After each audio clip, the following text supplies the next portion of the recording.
Right news in details. రెండు దక్షిణాది రాష్ట్రాలు ఒకే రోజు సోషల్ మీడియాపై సంచలన నిర్ణయం తీసుకున్నాయి. ఏపీ, కర్ణాటక పిల్లలకు ఇక సోషల్ మీడియా బ్యాన్ విధించాయి. ఏపీలో సోషల్ మీడియాపై అసెంబ్లీలో సీఎం చంద్రబాబు కీలక ప్రకటన చేశారు.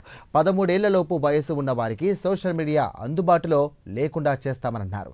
90 రోజుల్లో అమలు చేసే దిశగా చర్యలు తీసుకుంటామని తెలియజేశారు ఆయన. ఇక టెక్నాలజీని వాడుకుంటే జీవితం బాగుపడుతుందని, టెక్నాలజీకి బానిసైతే జీవితం నాశనం అవుతుందన్నారు సీఎం చంద్రబాబు.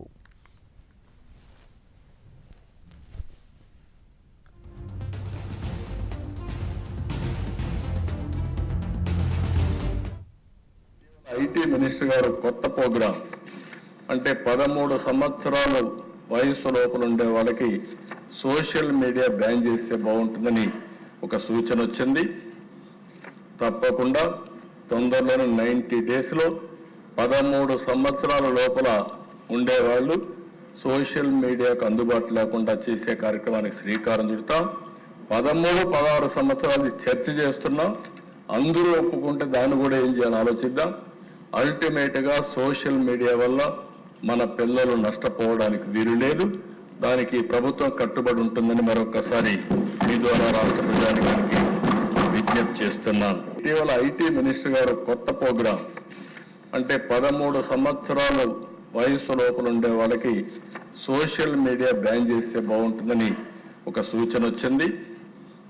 తప్పకుండా తొందరలోనే 90 డేస్లో 13 సంవత్సరాల లోపల ఉండేవాళ్ళు.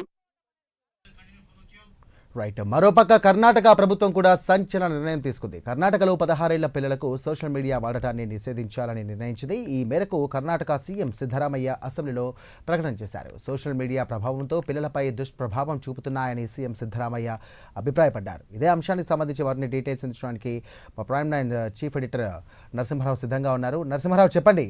రెండు ప్రభుత్వాలు కూడా కీలక నిర్ణయం తీసుకున్నట్టుగా తెలుస్తోంది. ఈ నిర్ణయం వెనుక సంబంధించి ప్రజలకు ఏ విధమైనటువంటి సంకేతాలు ఇవ్వచ్చు?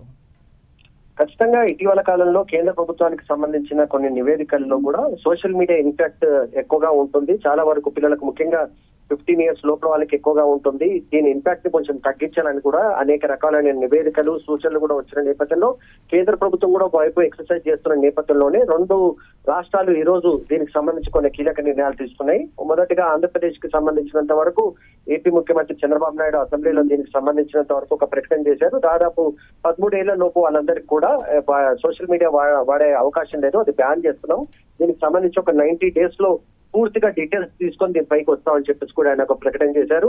ఇది ఖచ్చితంగా కీలక ప్రకటనగానే మనం చూడాల్సి ఉంటుంది. ఎందుకంటే సోషల్ మీడియా ఇంపాక్ట్ చిన్నపిల్లల పైన ఎక్కువగా ఉంటుంది. ఒకటి మతపరమైన అంశాలు కానీ, ఒకరిపై ఒక ద్వేషాన్ని పెంచే అంశాలు కానీ, రాజకీయపరమైన అంశాలతో పాటు అశ్లీలత కంటెంట్, వీటన్నిటిని కూడా ఇప్పుడు ప్రస్తుతం సోషల్ మీడియాలో ఎక్కువగా వస్తున్న నేపథ్యంలో దాన్ని చిన్న వయసులోనే పిల్లలకు దానిపైన కొంత ఇబ్బందికరమైన పరిస్థితి ఉంటుంది కనుక దాన్ని నిషేధించాలనే అభిప్రాయం చాలా రోజుల నుంచి వస్తున్న నేపథ్యంలో పూర్తిగా సోషల్ మీడియాలో వచ్చే కంటెంట్ ని మాత్రం నియంత్రించే పరిస్థితి ప్రస్తుతం లేదు కనుక, ఎందుకంటే కేవలం ఒక ప్రభుత్వమో ఒక దేశమో దీన్ని చేస్తే కుదరదు కనుక అనేక దేశాలకు సంబంధించిన కంటెంట్ ఏదో రకంగా వస్తున్న నేపథ్యంలో ప్రస్తుతానికైతే రాష్ట్రాల స్థాయిగా ఈ రోజు ఆంధ్రప్రదేశ్ కానీ, కర్ణాటక కానీ దీనికి తీసుకున్న కీలక నిర్ణయాలు ఒకటి, ఆంధ్రప్రదేశ్ లో 13 ఏళ్ల లోపు వాళ్ళందరికీ నిషేధం విధించారు. అదేవిధంగా కర్ణాటకలో 16 ఏళ్ల లోపు వాళ్ళందరికీ కూడా నరసింహరావు కానీ ఈ రోజుల్లో చదువు, సమాచారం కూడా సోషల్ మీడియా ద్వారానే అందుతున్నప్పుడు ఈ బ్యాన్ చేయడం సరైందని అనుకోవచ్చా?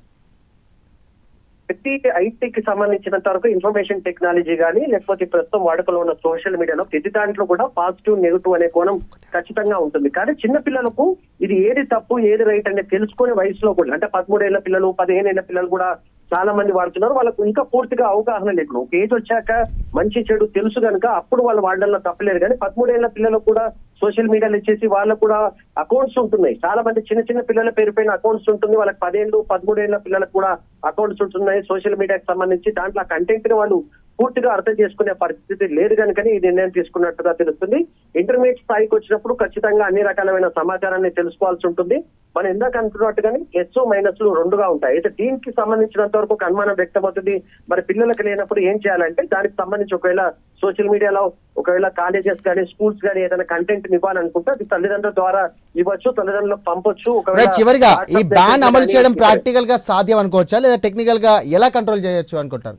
దీనికి సంబంధించి కేంద్ర ప్రభుత్వం సహకారం ఖచ్చితంగా కావాల్సి ఉంటుంది. ఒకటి టెక్నికల్ గా ఇలా సాధ్యమైన దానికి సంబంధించినంత వరకు ఏం అడుగుతారు, మీ ఏజ్ చెప్పండి అని చెప్తారు. అదొకటే ప్రస్తుతానికి ఉన్నంత వరకు అవకాశం ఉంటుంది. తల్లిదండ్రులకు కొంత అవగాహన కల్పించే ప్రయత్నాలు చేస్తారు. కానీ ఐటీ విస్తరించిన నేపథ్యంలో, ఇన్ఫర్మేషన్ టెక్నాలజీ అంత విస్తరించిన నేపథ్యంలో దాని ఇంపాక్ట్ కూడా ఎంత వరకు ఉంటుంది అన్నది కూడా మీరు అన్నట్టుగానే ఖచ్చితంగా దానిపైన కూడా కొంత చర్చ జరుగుతుంది. ఎందుకంటే ఎలా గుర్తిస్తారు, వాళ్ళు నిజంగా అది వాడుతున్నట్టుగా ఇప్పుడు చాలా మంది ఏజ్ ను 18 years చూపించి కూడా చాలా మంది 14 ఏళ్ళు 15 ఏళ్ళ పిల్లలు కూడా 18+ అని చూపించి కూడా సోషల్ మీడియాలో వాడే పరిస్థితి కొంత కనిపిస్తున్న నేపథ్యంలో దీనికి కొంత కేంద్ర ప్రభుత్వం నుంచి కూడా సహకారం కావాలి. ఎందుకంటే నెట్వర్క్స్ ఎక్కడి నుంచి వస్తుంది, సోషల్ మీడియా ప్లాట్ఫామ్ కు సంబంధించి వాళ్ళ సహకారం కావాలి.